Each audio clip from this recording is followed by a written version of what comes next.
আমরা জানি যে শূন্য বা শূন্যের ডান দিকে যে সমস্ত সংখ্যাগুলি রয়েছে, এখানে আমি শুধুমাত্র ধনাত্মক পূর্ণ সংখ্যাগুলিকে দেখিয়েছি। এছাড়াও রয়েছে ভগ্নাংশ সংখ্যা, ধনাত্মক মূলদ সংখ্যা, ধনাত্মক অমূলদ সংখ্যা। তো সমস্ত সংখ্যার ওপর তুমি যদি বর্গমূল দেখো, ধরো যে কোনো একটি সংখ্যা তুমি তুললে, শূন্য বা শূন্যের ডান দিকে যে কোনো একটি সংখ্যা তুমি তুললে, তার যদি বর্গমূল দেখো, সেই বর্গমূলটিও একটি বাস্তব সংখ্যা। এবং এই বাস্তব সংখ্যাটি তুমি এইখানের মানে শূন্যের ডান দিকে কোনো না কোনো জায়গা থেকে তুমি সেটিকে পেয়ে যাবে, এর ফলাফলটিকে। কিন্তু সমস্যা শুরু হয় কখন? যখন তুমি ওই একই কাজটি করো শূন্যের বাঁ দিকে যে সংখ্যাগুলি রয়েছে তার উপর। এখানে আমি ঋণাত্মক পূর্ণ সংখ্যাগুলিকে দেখিয়েছি। এছাড়াও রয়েছে অসংখ্য ঋণাত্মক মূলদ সংখ্যা, ঋণাত্মক ভগ্নাংশ সংখ্যা বা ঋণাত্মক মূলদ সংখ্যা। তো প্রত্যেকটির ওপর তুমি যখন বর্গমূল নেবে, সেখান থেকেই শুরু হয় সমস্যা। কিভাবে দেখা যাক। ধরো আমি এই বাঁ দিক থেকে, শূন্যের বাঁ দিক থেকে আমি 4টি সংখ্যাকে নিলাম এলোমেলোভাবে। ধরো প্রথম সংখ্যাটি নিলাম -3.845, দ্বিতীয় সংখ্যাটি নিলাম ধরো -1, তৃতীয় সংখ্যাটি ধরো নিলাম -100, এবং চতুর্থ সংখ্যাটি নিলাম ধরো -π। এখন এই সংখ্যাগুলির ওপর আমি কি করব না, বর্গমূলকে দেখব কি হয়, বর্গমূল নিলে কি হয়। তো প্রথমে আমি বর্গমূল লিখলাম এইভাবে।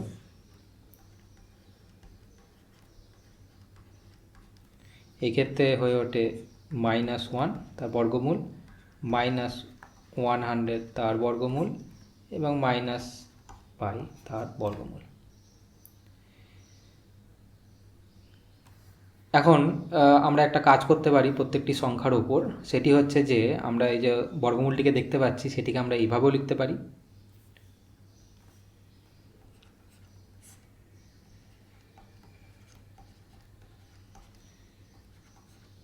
গুণিতক -1, √1, এটিকে আমরা এইভাবেই রেখে দিচ্ছি। এবং এই -100 তার বর্গমূল, এইটিকে আমরা এইভাবে লিখছি। আর এই -π তার বর্গমূলকে আমি এইভাবে লিখছি। তো এইভাবে লেখার ফলে কি কি সুবিধা হলো? প্রথম যে সুবিধাটি হলো সেটি হচ্ছে যে দেখো এইখানে যে সংখ্যাটির যে বর্গমূল, এটি এখন ধনাত্মক সংখ্যার উপর বর্গমূল নিচ্ছি, তাহলে এর মান তো আমরা জানি, সেটি একটি বাস্তব হবে। এক্ষেত্রে কিছু নেই, মানে এখানে ধরতে পারো ধনাত্মক ওয়ানের মানে ওয়ানের বর্গমূল দেখতে পাচ্ছ, তো এটিও তুমি জানো 1। এখানে 100-র বর্গমূল, এটিও তুমি জানো, সেটিও একটি বাস্তব সংখ্যা হয়। এবং পাইয়ের বর্গমূল, সেটিও একটি বাস্তব সংখ্যা হয়। তো সেইগুলি তুমি জানো, কিন্তু যেটি জানো না সেটি হচ্ছে, এবং সবার মধ্যেই রয়েছে, তুমি এখান থেকে বাঁ দিক থেকে যে কোনো সংখ্যাই নাও না কেন, তার উপর তুমি যদি বর্গমূল নাও, তাহলে দেখবে এইভাবে তুমি যদি প্রকাশ করো, দেখবে -1 একটি উঠে আসছে সবার ক্ষেত্রে। তাহলে আমাদের এখন মূল লক্ষ্য হচ্ছে যে এই -1-এর যে বর্গমূল, সেটিকে জানার। এটি হচ্ছে প্রধান খেলোয়াড়। তো আপাতত ধরে নাও আমরা যে -1 বর্গমূল নিচ্ছি, তার এইটিকে আমরা সংজ্ঞায়িত করছি আই দ্বারা। এটির নাম আছে আইওটা বলা হয়, IOTA। তো এটি করার ফলে দেখো আমি এখন এই পুরো সংখ্যাটিকে এইভাবে আমরা লিখতে পারি।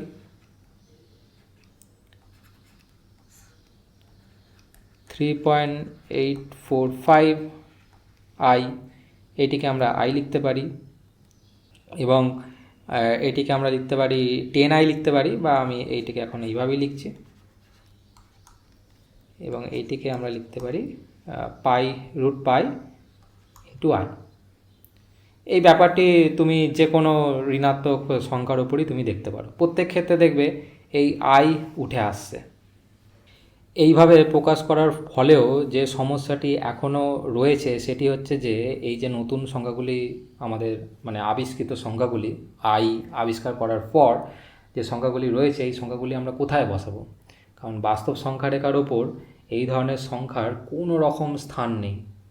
তো এখানেই গণিতবিদেরা একটি চতুর কৌশল আবিষ্কার করলেন যে কিভাবে এই সংখ্যাগুলিকে বসানো যায় এবং তারা যে বাস্তব সংখ্যা রেখা যে রয়েছে তার প্রসার ঘটালেন। কিভাবে সেটি আমরা এখন দেখব। তাহলে আমরা দেখছি যে -√1 যেটা কিনা আমরা আই দিয়ে নির্ধারিত করেছি। তো এই যে আই বা আয়োটা এইটিকে আমরা কোথায় বসাবো, কারণ বাস্তব সংখ্যা রেখায় এর কোনো জায়গা নেই। তো এটি যদি আমরা কোনোভাবে বসাতে পারি তাহলে আমরা ওই সমস্ত প্রশ্নের উত্তর দিতে পারবো। মানে ঋণাত্মক যে কোনো সংখ্যা, ধরো -3.845, এই সংখ্যাটি যে বর্গমূলের যে মান সেটিকেও আমরা বলতে পারবো। তো এখানে গণিতবিদরা একটি চতুর কৌশল বার করলেন, সেটি হচ্ছে যে এই যে বাস্তব সংখ্যা রেখা দেখতে পাচ্ছি, এই মূলবিন্দুর ওপর দিয়ে একটি লম্ব অক্ষ আমরা এখন আঁকবো। এবার এই আইকে আমি কোথায় বসাবো? আইকে বসাবো এইভাবে যে আমরা যে মূলবিন্দু থেকে এক ঘর এই দিকে যদি যাই, যতটা দূরত্বে 1কে পাই, বা এই দিকে যতটা দূরত্বে -1কে পাই, সেই একই দূরত্ব বজায় রেখে আমরা যদি এই মূলবিন্দু থেকে ওই দূরত্ব গিয়ে আমরা যে বিন্দুটি পাই সেটিকে আমরা এখন বলবো আই। অর্থাৎ এই যে আই, সেই আইকে আমরা এখন এইখানে বসালাম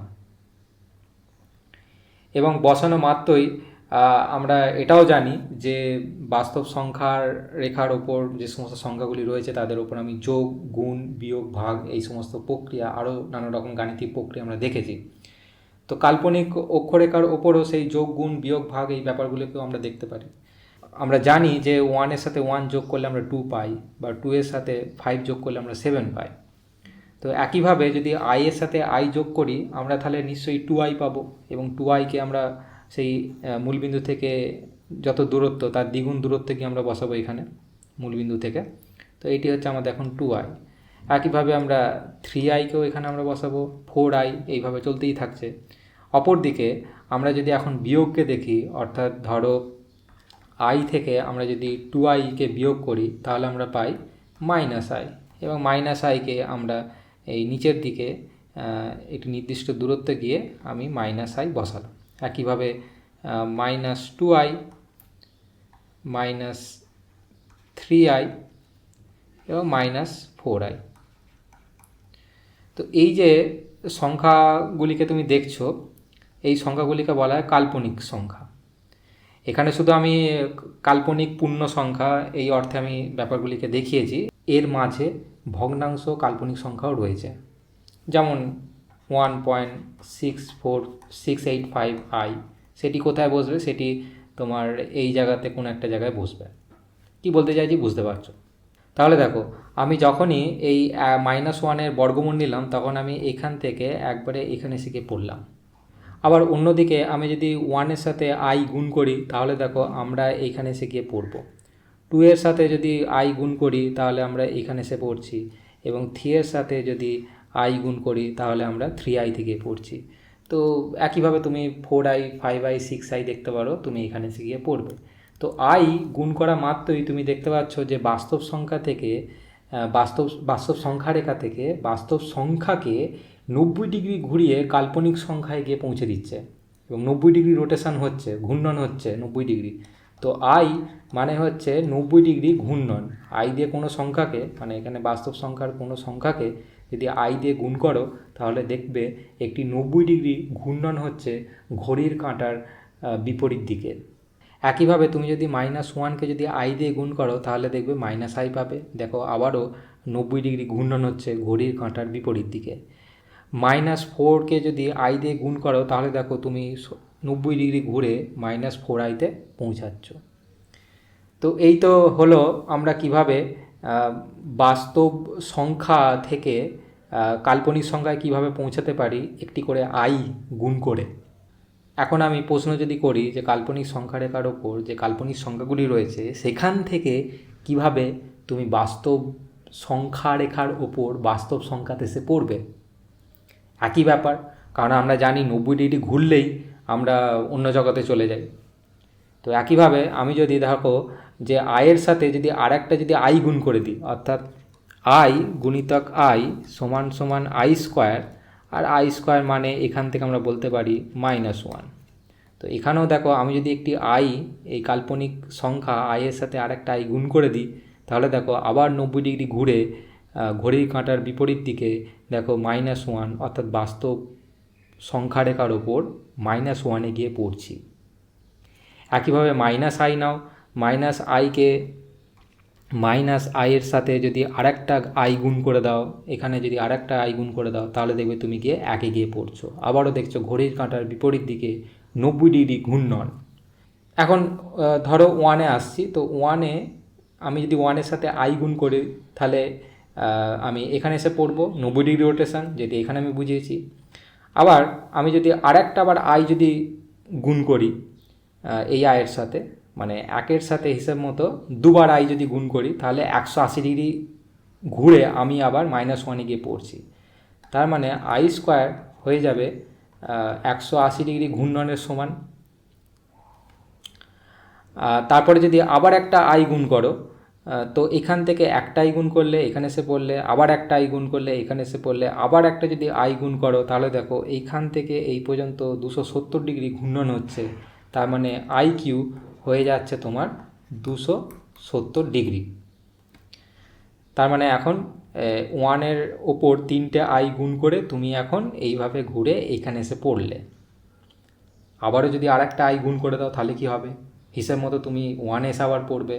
তার মানে আমি যদি 4টে আই গুণ করি, তো আমার ঘূর্ণন হচ্ছে 360 ডিগ্রি, এবং আমি আবার ওই সংখ্যাতে এসেই পড়ছি। অপরদিকে তুমি যদি -i কোনো কিছু গুণ করো কোনো কিছু সংখ্যার ওপর, যে কোনো জায়গা থেকে যদি শুরু করো না কেন, ধরো 1 থেকে যদি শুরু করো, যদি -i গুণ করো, তাহলে দেখো এইখানে এসে তুমি পড়বে। 90 ডিগ্রি ঘূর্ণন হচ্ছে, কিন্তু 90 ডিগ্রিটা এখন, মানে যে ঘূর্ণনটা হচ্ছে এখন ঘড়ি কাঁটার দিকে হচ্ছে।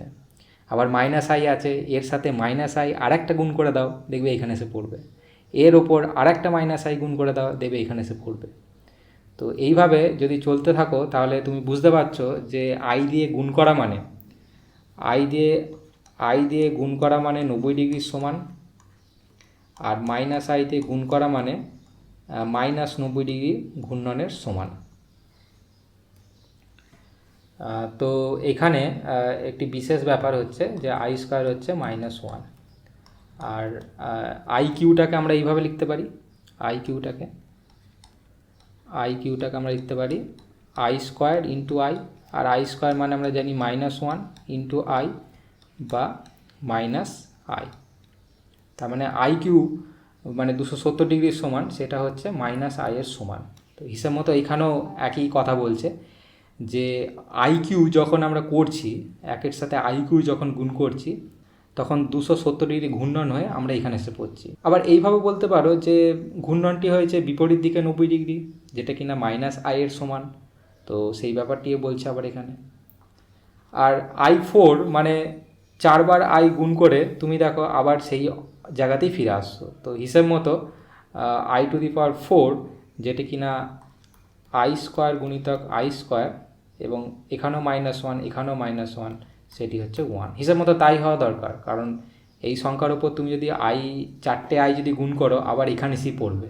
তার মানে হিসেব মতো 1 দিয়ে গুণ করার সমান। তো এইখানে আমি যে কথাগুলি বললাম সব 1কে ধরে বললাম। তুমি একইভাবে 2, 3, 4, 5, 6 এমনকি 5.5 সব ক্ষেত্রেই সেই একই ঘটনা প্রযোজ্য। আই দিয়ে গুণ করা মানে তুমি এখানে এসে পড়বে, আর একটা আই দিয়ে গুণ করা মানে এখানে এসে পড়বে, আর একটা আই দিয়ে গুণ করা মানে এখানে এসে পড়বে, আবার আরও একটা আই গুণ করা মানে আবার ওখানে এসে ফিরে যাবে। -i দিয়ে গুণ করলে এই দিকে তুমি ঘুরতে শুরু করবে। তো তুমি যদি ভালো করে লক্ষ্য করো, তাহলে দেখো আমাদের আপাতত যে আলোচনাগুলি হচ্ছে সেইগুলি প্রধানত বাস্তব সংখ্যা রেখা এবং তার আমরা প্রসারণ ঘটালাম এবং একটি কাল্পনিক সংখ্যা রেখা যোগ করলাম। তো আমাদের এখনও পর্যন্ত আলোচনা এই বাস্তব সংখ্যা রেখা এবং কাল্পনিক সংখ্যা রেখার উপরই সীমাবদ্ধ রয়েছে, এবং তাদের মধ্যে আমরা যাতায়াত করেছি আই দিয়ে গুণ করে। এখন একটা প্রশ্ন রয়েছে আমার, আমি তো এটিও করতে পারি যে বাস্তব সংখ্যা রেখার উপর থেকে যে কোনো একটি সংখ্যা নিলাম, ধরো এ নিলাম, এবং উদাহরণ হিসেবে ধরো আমি একে নিলাম 3, আর কাল্পনিক সংখ্যা রেখার উপর থেকে যে কোনো একটি সংখ্যা নিলাম, ধরো আইবি বা বিআই, এবং এটিকে আমি নিলাম ধরো 2i, নিতেই পারি। এখন আমি যদি এই দুটি সংখ্যার মধ্যে একটি গাণিতিক প্রক্রিয়া অর্থাৎ যোগকে যদি দেখি তাহলে কি দাঁড়ায়, প্রশ্ন হতে পারে তো। আর এখান থেকেই শুরু হয়ে যায় জটিল সংখ্যার সূচনা। এই যে নতুন রূপের যে সংখ্যার প্রকাশ আমরা দেখতে পাচ্ছি, সেই সংখ্যাটিকে বলা হয় জটিল সংখ্যা। তাহলে জটিল সংখ্যা দেখতে পাচ্ছ যে বাস্তব সংখ্যা এবং কাল্পনিক সংখ্যার একটি বিশেষ মিশ্রণ। কেন কথাটি বললাম? আমরা যোগ সাধারণত দেখেছি দুটি একই জাতীয় সংখ্যার মধ্যে, ধরো 3 + 3 আমরা 6 বলে দিতে পেরেছি। কিন্তু এখানে ক্ষেত্রে দেখো দুটি ভিন্ন গোষ্ঠীর সংখ্যা, একটি বাস্তব সংখ্যা আর একটি কাল্পনিক জগতের সংখ্যা। তো এদের দুজনের মধ্যে যোগ এই অর্থে যে যোগ বোঝায় সেটি কিন্তু নয়, এটি সম্পূর্ণ নতুন ধরনের একটি সংখ্যার প্রকাশ, এবং এই সংখ্যাটিকে বলা হয় জটিল সংখ্যা। এবং উদাহরণ হিসাবে দেখো আমি 3 + 2i নিয়েছি, তার মানে আমি যদি Z1 লিখি তো এই একটি জটিল সংখ্যার উদাহরণ হলো। তো এটি হচ্ছে আমাদের একটি নতুন গোষ্ঠীর সংখ্যা যেটি সম্পূর্ণ আলাদা। এখন আবারও একটি প্রশ্ন উঠে আসছে যে এখন এই যে নতুন গোষ্ঠীর যে সংখ্যা দেখলাম বা জটিল সংখ্যা দেখছি, তো এই জটিল সংখ্যা আমরা কোথায় বসাবো? এটি কিন্তু খুব সহজ ব্যাপার। সেটি এইভাবে যে তুমি এখানে দেখো জটিল সংখ্যার মধ্যে দুটি অংশ, একটি হচ্ছে বাস্তব অংশ, এবং উদাহরণ হিসাবে দেখো আমি 3 নিয়েছি, তার মানে বাস্তব অক্ষ বরাবর তুমি 3 ঘর যাও, এবং তারপর দেখো এখানে 2i আছে এবং কাল্পনিক অক্ষ বরাবর তুমি 2 ঘর যাও। তো এইখানে একটি পয়েন্ট হবে, তো এই পয়েন্টটিকে মানে এই বিন্দুটি হলো এটি জটিল সংখ্যা বোঝাচ্ছে, এবং যার স্থানাঙ্ককে এইভাবে প্রকাশ করা হয় 2। এখানে শুধুমাত্র 2 লিখেছি, তার কারণ হচ্ছে যে মানুষজন বুঝবে যে এটি 2i বোঝাচ্ছে, কারণ এখানে কাল্পনিক অক্ষ রয়েছে। তো একইভাবে তুমি যে কোনো বিন্দুর ক্ষেত্রে ব্যাপারটি দেখতে পারো। এখানে ধরো কোনো একটি বিন্দু রয়েছে, সেক্ষেত্রে তুমি জেড কত হবে সেটি তুমি দেখতে পারো, বা এখানে কোনো একটি বিন্দু রয়েছে, বা এইখানে কোনো একটি বিন্দু রয়েছে, বা এখানে যদি কোনো একটি বিন্দু থাকে, তাহলে এই অঞ্চলে যদি আমি থাকি, অর্থাৎ যেখানে ধনাত্মক বাস্তব অক্ষ এবং ধনাত্মক কাল্পনিক অক্ষ যদি থাকে, তাহলে আমরা যে কোনো এই অঞ্চলে যে কোনো যদি বিন্দুকে দেখি, সেই বিন্দুকে আমরা a + bi আকারে লিখতে পারি। এই অঞ্চলে আমরা লিখতে পারি -a + ib। একইভাবে এই অঞ্চলে আমরা লিখতে পারি -a - ib, যেটি একটি উদাহরণ। এবং এই অঞ্চলে যে কোনো বিন্দু যদি নিই, সেখানে আমরা লিখতে পারি a - ib। তো দেখো জটিল যে সংখ্যাগুলি আমরা দেখলাম, জটিল সংখ্যাগুলি লিখতে হলে আমাকে বাস্তব সংখ্যা বা বাস্তব অক্ষ এবং কাল্পনিক সংখ্যা বা কাল্পনিক অক্ষের সাহায্য নিয়ে আমরা লিখছি, এবং তাদেরকে ছেড়ে আমরা একটি নতুন অঞ্চলে আমরা এই জায়গাগুলিকে বা জটিল সংখ্যা দিয়ে বোঝাচ্ছি। তো এখানে অসংখ্য বিন্দু রয়েছে পুরো অঞ্চল জুড়ে, এবং পুরো অঞ্চল জুড়ে অসংখ্য বিন্দুর সমাহার তুমি যদি দেখো, তাহলে দেখবে যে একটি তল তৈরি হচ্ছে। তো এই তলটিকে বলা হয় জটিল তল। তো এই যে তল, এটিকে বলা হয় জটিল তল, আর এটিকে বলা হয় বাস্তব অক্ষ, এটিকে বলা হয় কাল্পনিক অক্ষ। এখন এটিকে বাস্তব অক্ষ কেন বলা হয়েছে? কারণ খুবই সহজ, কারণ বাস্তবকে দেখেই সংখ্যাগুলিকে তৈরি করা হয়েছে। যেমন 3টি গাছ, তো 3-এর সাথে তুমি 3টি গাছের যে সম্পর্ক মানে সরাসরি যোগ করতে পারছো, বুঝতে পারছো ব্যাপারটিকে। অপরদিকে -2, ধরো তোমার থেকে কেউ 2 টাকা ধার নিয়েছে, তোমার কাছে -2 এর গুরুত্ব তুমি বোঝো। তো এই সংখ্যাগুলি বাস্তব রেখার ওপর যে সংখ্যাগুলি দেখতে পাচ্ছ, সেই সংখ্যাগুলি বাস্তবকে দেখে তৈরি করা হয়েছে, মানে সরাসরি একটা সংযোগ রয়েছে বাস্তবের সাথে। কিন্তু এই অক্ষরেখার ওপর যে কোনো সংখ্যাকেই তুমি দেখো না কেন, তার সাথে সরাসরি তুমি বাস্তবে সাথে সংযোগ ঘটাতে পারো না। তো এই কারণে এইগুলোকে বলা হয় কাল্পনিক সংখ্যা বা কাল্পনিক অক্ষ, এটিকে বলা হয়।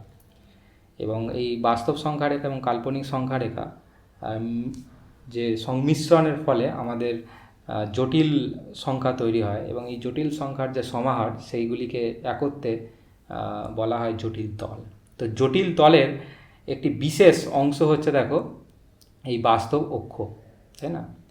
এবং তুমি এখনও পর্যন্ত ক্লাস 9-10 পর্যন্ত যে অঙ্কগুলি শিখে এসছো, তোমার সমস্ত অঙ্ক কিন্তু এই বাস্তব অক্ষের ওপর হয়েছিল।